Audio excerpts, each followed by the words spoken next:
안녕하세요. 오늘 또 말씀과 동행하는 하루를 통해 여러분을 만나게 돼서 반갑습니다.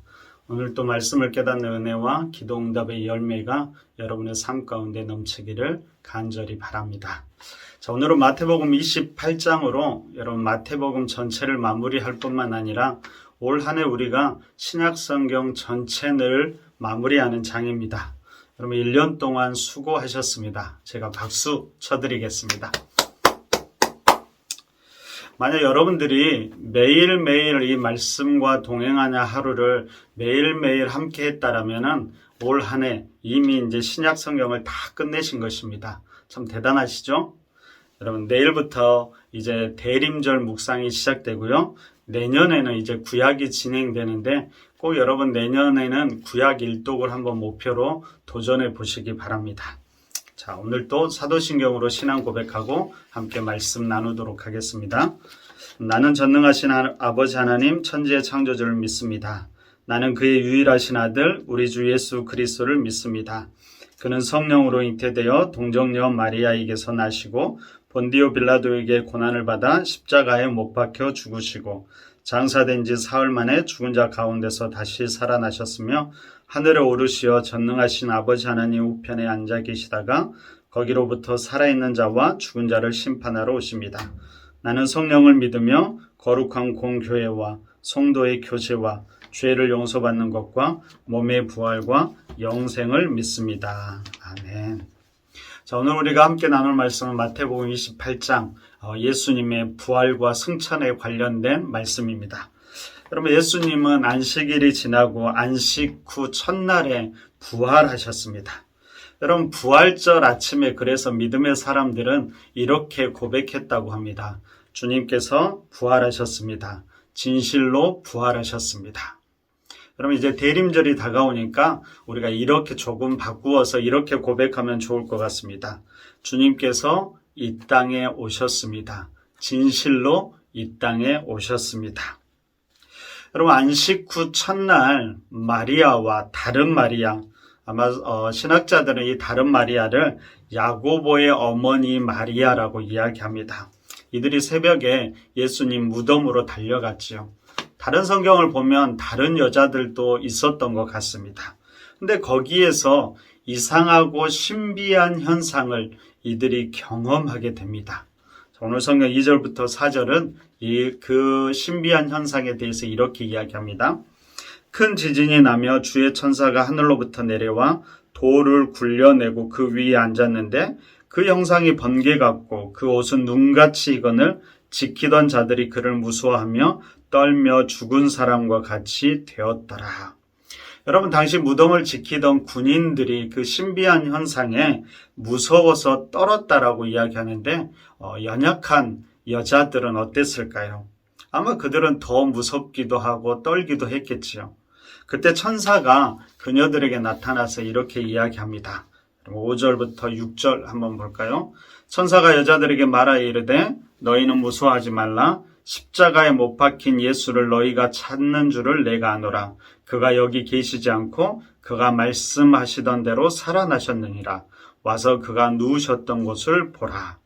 천사는 그 여인들에게 빈 무덤을 보여주면서 주님께서 말씀하신 대로 성경의 약속대로 주님께서 다시 살아나셨다라고 증거했습니다. 그리고 예수님께서 먼저 갈릴리로 가서 그곳에서 제자들을 만나기 위해 준비할 테니까 제자들도 빨리 그곳으로 오라고 그 말씀을 전하라고 당부합니다. 이 여인들은 한편으로는 무섭고 또 한편으로는 기뻐하면서 예수님의 말씀을 전하기 위해서 제자들에게 달려가는데 그 도중에 예수님을 만나게 됩니다. 그래서 오늘 성경에는 그때 그 여자들이 그 발을 붙잡고 경배했다라고 하는데요. 이 장면을 그렸던 많은 성화들은 여인들이 만지려고 하자 예수님께서 조금은 피하는 장면들이 모습이 나옵니다. 어찌됐든 이 여인들은 그 예수님을 경배하고 부활의 첫 증인들이 됩니다. 여러분 이 빈 무덤 그리고 연약한 여인들의 이 증거는 부활의 큰 증거였습니다. 그런데 예수님을 부인하던 사람들은 어떻게 이야기할까요? 바로 제자들이 예수님의 시선을 훔쳐서 도둑질해 갔다라고 이야기합니다. 그래서 그 빈 무덤은 부활의 증거가 아니라고 이야기하지요. 근데 이에 대해서도 오늘 성경은 이야기하고 있습니다. 여러분 11절 이하를 보니까 처음 이 신비한 경험을 했던 경비병들이 예루살렘 성에 들어가서 대제사장들에게 이 사실을 알리는데요. 대제사장들과 장로들이 서로 상의한 끝에 이 군인들을 매수하기 시작합니다. 그래서 제자들이 밤에 와서 그들이 군인들이 잘 때 도둑질해 갔다라고 소문을 퍼뜨리게 되지요. 당시 수많은 사람들은 아마도 이 소문이 사실이라고 믿었을 것입니다. 왜 그랬을까요? 여러분, 우리가 상식적으로 죽은 사람이 살아났다라는 것보다 제자들이 그 시체를 훔쳐갔다라는 것이 훨씬 더 합리적이고 논리적이기 때문입니다. 여러분, 사람이 살아났다, 죽은 사람이 살아났다라는 것은 도무지 믿을 수 없는 현상이었기 때문입니다. 오늘 17절을 여러분 한번 보니까요. 부활하신 예수님을 만났던 제자들, 그리고 무려 한 40일이나 함께한 제자들조차도 아직도 의심하는 사람이 있었다고 오늘 성경이 기록하고 있습니다. 여러분, 그것은 이 제자들이 의심이 많아서가 아니라 이 부활, 죽은 자의 부활이 그처럼 믿기 힘든 일이었다는 것이죠.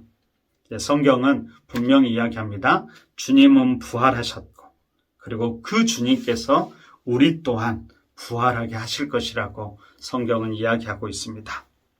여러분, 부활은 인간의 생각이나 인간의 방법이 아닙니다.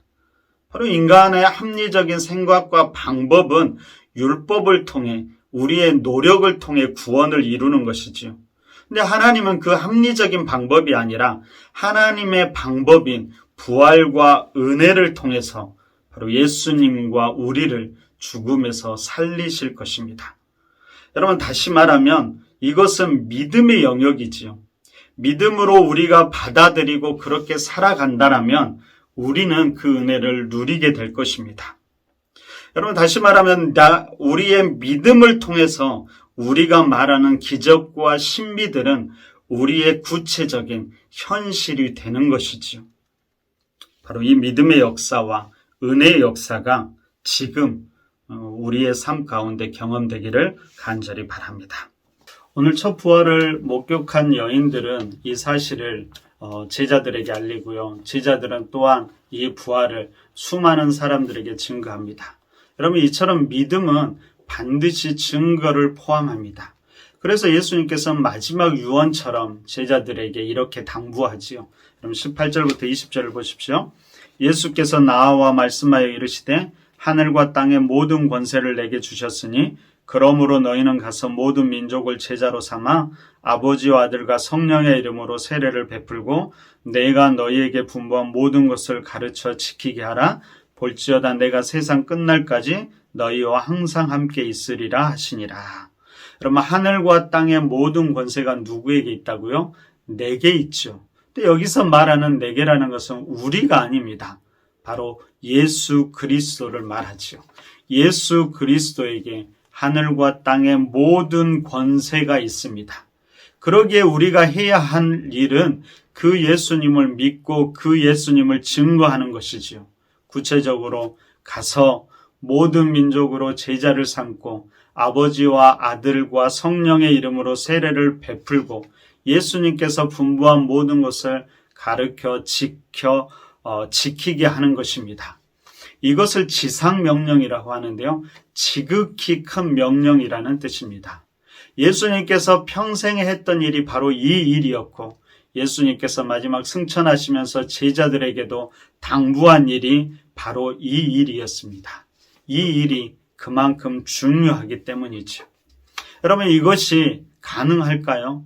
바로 이 예수님께서 마지막 내가 세상 끝날까지 너희와 항상 함께 하시겠다라는 이 약속 때문에 이 일이 오늘 우리의 삶 가운데서도 가능하게 될 것입니다. 여러분, 오늘 우리가 삶 가운데 부활의 삶을 산다는 것은 어떤 의미를 가질까요? 그것은 예수님의 부활이 실제임을 믿고 그 부활하신 예수님을 의지하고 그 부활하신 예수님과 함께 가서 모든 민족으로 제자를 삼고 아버지와 아들과 성령의 이름으로 세례를 베풀고 그리고 예수님께서 분부한 모든 것을 가르치고 지키게 하는 것입니다. 이것이 바로 현재 지금 우리의 삶 가운데 부활의 삶을 사는 것입니다. 여러분, 이번 주부터 대림절이 이제 시작됩니다. 주님께서 이 땅에 오셨던 그 성탄절을 기다리면서 경건하게 보내는 4주간의 시간을 우리는 대림절이라고 하는데요. 이 대림절 기간 동안 무엇보다도 우리 안에 부활의 신앙이 다시금 새롭게 되기를 원합니다. 그리고 이 부활이 우리의 삶의 실제가 되어서 우리 삶의 모든 것들이 회복되고 풍성이 다시금 회복되는 역사도 일어나고 그 부활을 증거함을 통해서 이 땅의 회복도 우리를 통해서 일어나기를 소망해 봅니다. 그런 하루하루 그런 대림절을 보내시는 우리 푸른나무교회 성도님들이 되시기를 간절히 바랍니다. 우리 함께 기도하겠습니다. 주님, 그렇습니다. 우리가 하루하루의 삶 가운데 부활의 삶을 살아가는 부활의 증인들이 될 수 있도록 인도하여 주옵소서. 그리하여 모든 족속으로 제자를 삼고 우리의 삶의 환경 속에서 주님을 증거하며 제자 삼는 역할을 우리가 잘 감당할 수 있도록 인도하여 주옵소서. 예수님을 더 많이 생각하고 예수님과 동행하는 하루하루의 삶이 되게 하여 주옵소서.